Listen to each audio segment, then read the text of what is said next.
days after Trade Cabinet Secretary Moses Kuria made a controversial statement on Nation Media Group.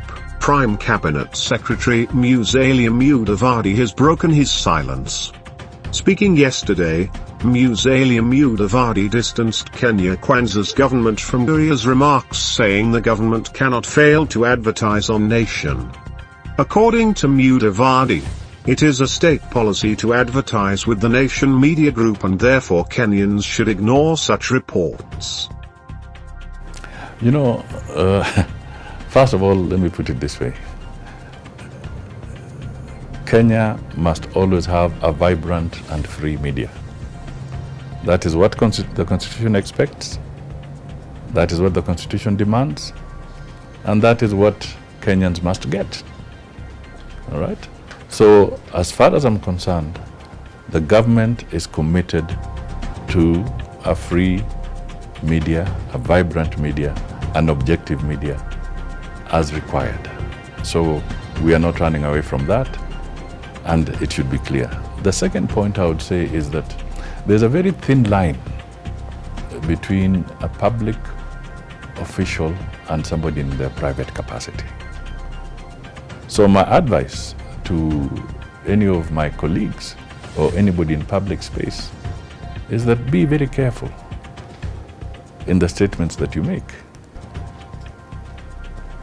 because they may be personal statements, but because of your status in society, they could give the impression that it is a public policy.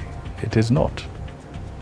So we need to be very clear that the government of Kenya stands for a free and robust media.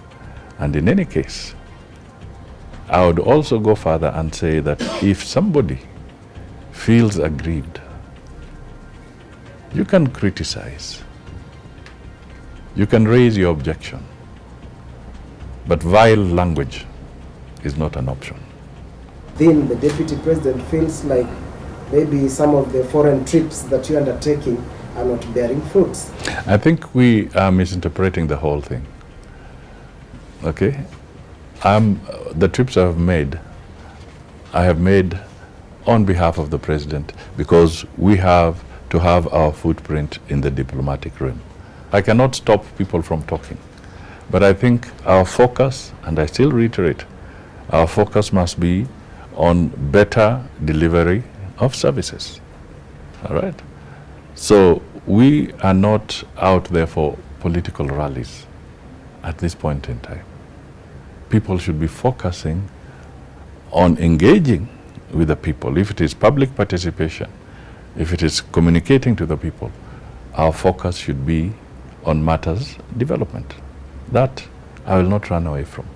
And I will continue to urge my colleagues that 2027 is not tomorrow. Let us focus and do what we are supposed to do, as defined by the assignment given to each of us by the President.